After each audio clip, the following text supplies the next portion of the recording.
November 13th, 1943, 9:42 p.m. Over the Solomon Sea, north of Guadalcanal. The skies moonless, an ocean of black pressed down onto black water. No stars, no horizon, just the steady vibration of engines cutting through humid air and the smell of fuel and sweat inside a Japanese G-4M Betty bomber. Lieutenant Hiroshi Tanaka, Imperial Japanese Naval Air Service, leans forward in his seat. His gloved hand rests lightly on the control column. Ahead of him, there is nothing. No enemy lights, no search beams, no tracers clawing at the dark. Only empty sky. That is how it is supposed to be. Japanese pilots have always trusted their eyes. From China to Pearl Harbor to the early victories across Southeast Asia, visual detection has been enough. Skill, intuition, and sharp eyesight, those are the tools that have carried them through war. Machines, they believe, can fail. A pilot's senses do not. Tanaka glances at his navigator, Petty Officer First Class Sato, hunched over a chart illuminated by a dim red lamp. No sightings, Sato mutters. Good. Below them, the Solomon Sea hides an American task force, transports, cruisers, destroyers, supposedly vulnerable under the cover of darkness. This raid should be routine. Fly low, drop bombs, vanish back into the night. No dogfight, no warning, no problem. What Tanaka does not know, what none of the men in the Betty formation know, is that they have already been seen. 200 miles away, aboard the USS Helena, a dull green glow pulses inside a steel compartment deep in the ship's hull. Radar. Seaman Edward Collins, 19 years old, stares at the circular screen of the SG surface search radar. A thin line sweeps around the display, once, twice, then something appears, a faint blip, then another, then many more. Contact, Collins says, his voice tight. Multiple bogies, bearing 047, range 80 miles. The officer behind him stiffens. 80 miles. In daylight, an approaching bomber formation might be spotted at 20, 30 if you were lucky. 80 miles is an eternity. The information moves fast, up ladders, through passageways, across radio circuits. Within minutes, the entire American task force knows exactly where the Japanese aircraft are, how fast they are flying, and the altitude they are holding. Above the fleet, engines already turn. At Henderson Field, Marine pilots scramble into their aircraft under dimmed lights. Among them is Captain Robert Bob Gaines, United States Marine Corps, climbing into the cockpit of an F-4F Wildcat modified for night operations. There is no radar set in his plane. That doesn't matter. Tonight, the radar is somewhere else. Gaines straps in as a ground controller's voice crackles into his headset. Wildcat 2-1, this is GCI. Turn heading 305, climb to 8,000. Gaines pushes the throttle forward. The Wildcat roars into the darkness. He cannot see the enemy, but someone else can. Back in the Japanese formation, the first hint that something is wrong comes not as sound, but as absence. No flak. Tanaka frowns. American ships are usually sloppy with their anti-aircraft fire, trigger-happy, eager, lighting up the night long before a bomber reaches release range. But below them, the sea remains dark, silent. They don't see us, Sato says, almost pleased. Tanaka nods, but unease crawls up his spine. Then the radio crackles. A panicked voice cuts through the static. Tracer fire, port side. Where did they come from? Tanaka snaps his head left. Nothing. Then sudden white streaks tear across the darkness, passing just ahead of his nose. Tracers. Close. Precise. Not random flak. Fighters. Evasive, Tanaka shouts. The Betty lurches as he throws it into a shallow dive. Behind him, one of the bombers erupts in flame. No warning, no chase, no visible attacker. Just a burst of cannon fire from the void, and then fire spilling across the wing like liquid. The bomber vanishes into the sea. Enemy fighters in the area, someone yells over the radio. "But where?" another voice demands. "I can't see them." They are right. The American fighters are invisible. Captain Gaines listens as the controller calmly speaks numbers into his ear. "Target now 12 o'clock, range 1 mile, slightly above you." Gaines squints into the night. Nothing. Then, there, a shadow crosses darker shadow, a shape barely perceptible against the sky. He fires. The Wildcat's guns flash briefly and the night erupts. The Japanese bomber's engine explodes, sending shards of metal outward like sparks from a struck anvil. Gaines banks away without ever truly seeing his enemy. Below him, another bomber dies the same way. Then another. Inside the Japanese formation, discipline collapses. Pilots break radio silence. Gunners fire wildly into empty space. Bombs are jettisoned uselessly into the sea as crews desperately try to escape. Tanaka pulls hard, sweat streaming down his face. "This is impossible," Sato whispers. They were not detected by sight. They were not challenged. They were not chased. They were found, hunted, as if the Americans could see through the dark itself. And for the first time in the war, Japanese airmen face a terrifying truth. The night no longer belongs to them. Tanaka forces the Beatty lower, skimming through a layer of humid cloud that clings to the sea like smoke. The engines howl unevenly, one cylinder coughing, another running hot. Somewhere behind him, another bomber screams as it falls, its burning fuel briefly illuminating the clouds from below like a dying flare. Still, no enemy in sight. That is what terrifies him most. He is trained to fight what he can see, sun glinting off wings, contrails against blue sky, the flash of muzzle fire. Even at night there is usually something, silhouettes, exhaust flames, the shimmer of moonlight. Tonight, there is nothing, only death arriving from nowhere. The Americans call it GCI, ground-controlled interception. To the men in the cockpits, it feels almost supernatural. At Henderson Field, radar operators track the Japanese aircraft continuously, plotting their course, speed, and altitude. Controllers relay those invisible lines through radio headsets, turning American fighters into guided weapons. Captain Gaines barely touches his instruments now. He flies by voice. "Turn left 2 degrees. Hold altitude. Target crossing right to left. Range ½ mile." Gaines obeys, muscles tight, eyes straining into the dark. Then the enemy appears, not clearly, not fully, but enough. He fires again. Another bomber disappears. On the USS Helena, the radar room hums with controlled urgency. Blips shrink, scatter, vanish. Lieutenant Commander Franklin Morris, radar officer, marks one track after another. "They're breaking up. They don't know where we are," he says. Someone laughs, quietly, nervously. This is not luck.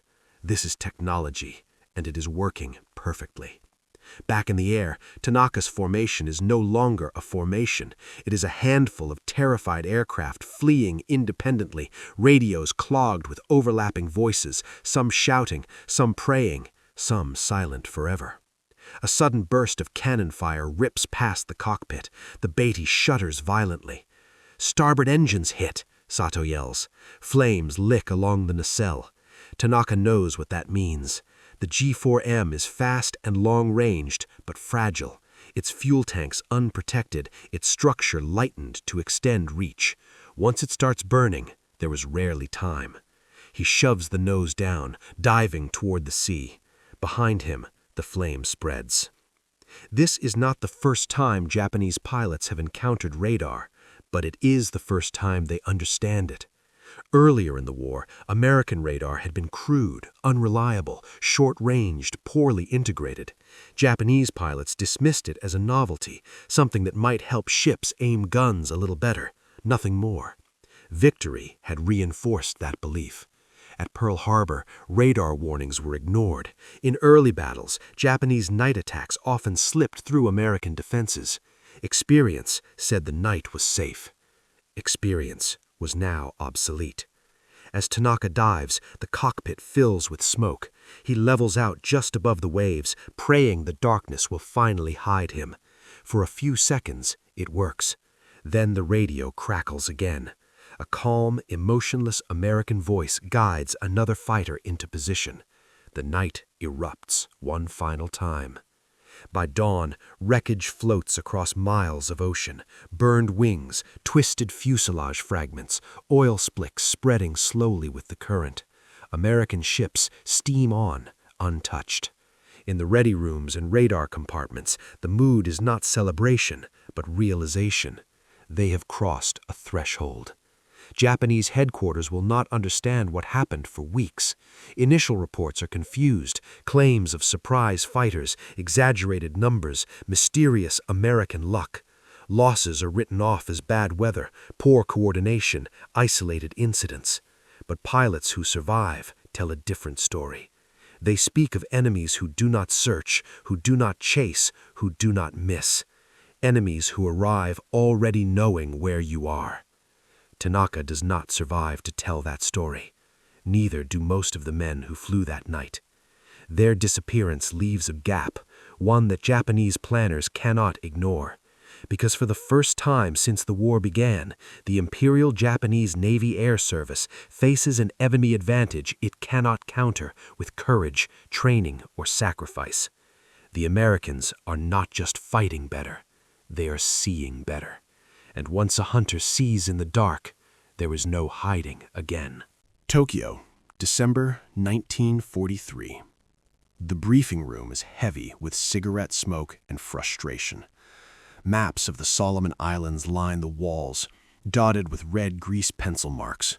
Routes flown, squadrons lost, questions unanswered.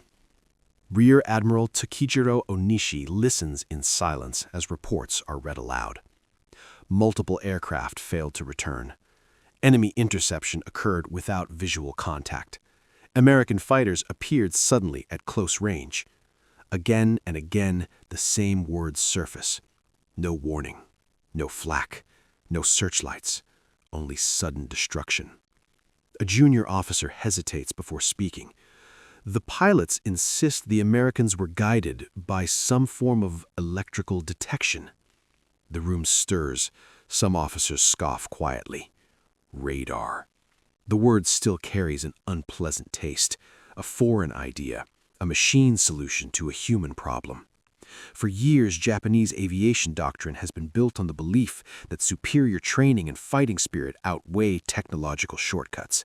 Night combat, especially, is considered an art, one mastered by feel, instinct, and courage.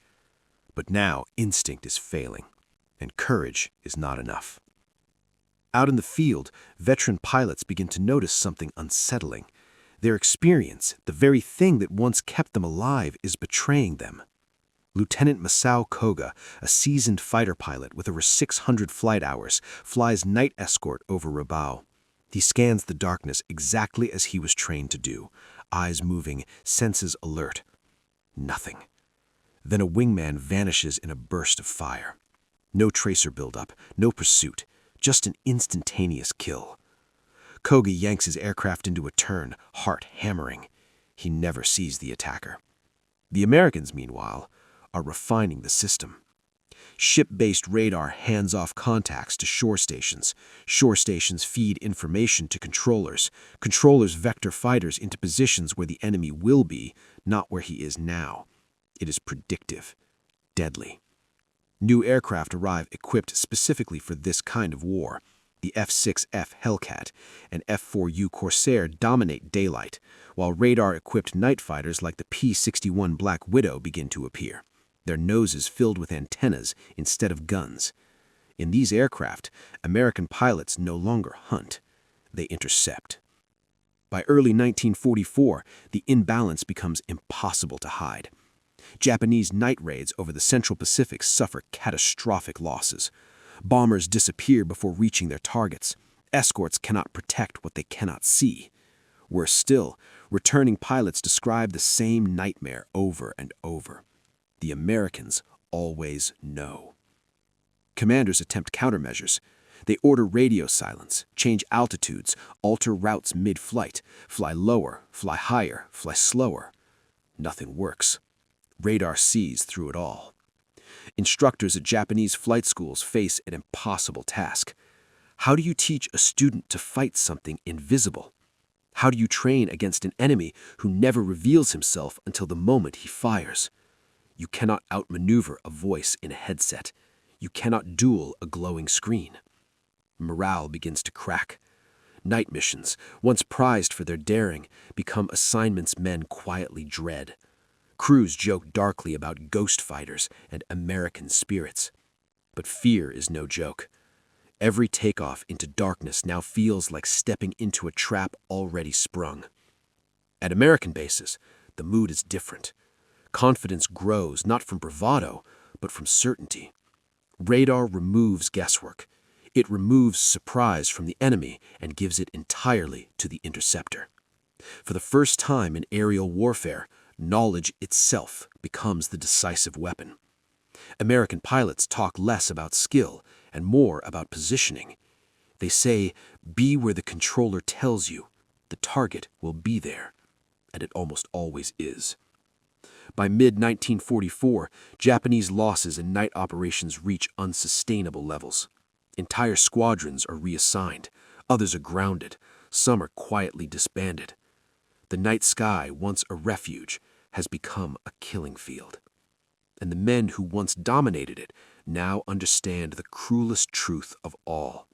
Their greatest strength, experience earned in an earlier war, has become a weakness in a new one. Because this war is no longer fought by eyes alone. It is fought by machines that never blink. June 21st, 1944, 1:17 a.m., over Saipan. The sky is thick with cloud, the kind that swallows moonlight and turns altitude into guesswork. Below, the island glows faintly, fires still smoldering from the day's bombardment. American forces are ashore. Japanese aircraft are coming. And waiting for them is something new. High above the invasion fleet, a twin-engined aircraft circles patiently, the Northrop P-61 Black Widow. Captain Lee Davenport, U.S. Army Air Forces, sits in the pilot's seat, hands steady, eyes forward. Behind him, radar operator Sergeant William Bill Hargreaves watches a scope that glows soft green in the darkness.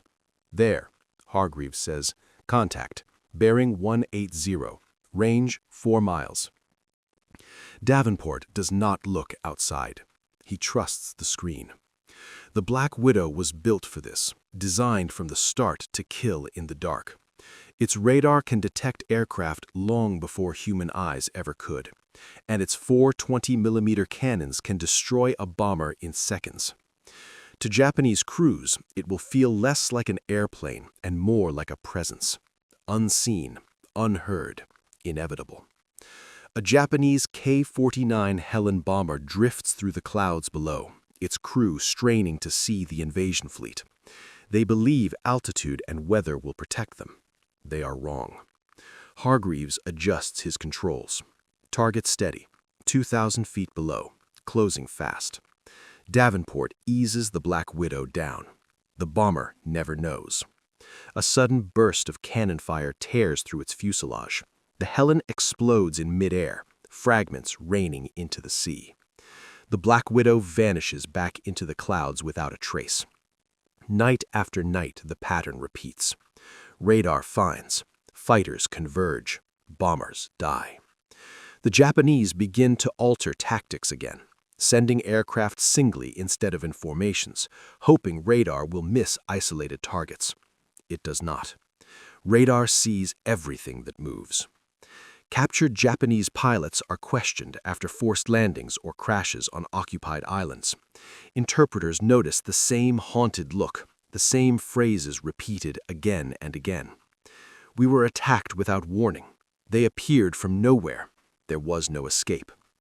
One pilot, barely 20 years old, stares at the floor and whispers, "The Americans know before we do." Behind the scenes, American radar operators grow into their roles as conductors of invisible battles. They track, calculate, predict. They decide who lives and who dies without ever firing a shot. Aerial combat, once a contest of reflexes and bravery, is now something colder, more methodical, more final. By late 1944, Japanese night operations over the Marianas nearly cease. Losses are too high, aircraft are too few, trained crews are irreplaceable. Radar has not just defeated tactics, it has defeated strategy. In Tokyo, planners finally acknowledge the truth they have resisted for years. They cannot match American radar production. They cannot train operators fast enough. They cannot protect their skies without a system that sees beyond human limits. And without it, every night flight is a gamble against an enemy who already knows the outcome. For American forces, radar becomes as essential as fuel or ammunition. It guards fleets, protects beachheads, controls the air. And with every blip that fades from the screen, the night grows quieter. Not because the war is ending, but because one side can no longer survive in the dark. February 16th, 1945, 11:58 p.m., over Tokyo Bay. The city below is already burning. American B-29s have passed through hours earlier, leaving behind walls of flame that stretch for miles. Smoke climbs into the sky and spreads outward, blurring the stars and turning the night into a choking haze. A handful of Japanese fighters climb desperately through it, pilots straining to reach altitude, engines pushed beyond limits they were never designed to endure. They are too late, and they know it. Lieutenant Kenji Nakamura, Army Air Service, grips the controls of his K-61 as his aircraft shudders upward. His fuel is low. His oxygen system flickers. His eyes burn from smoke and exhaustion. Somewhere above him, American night fighters are already in position. He cannot see them, but he knows they are there.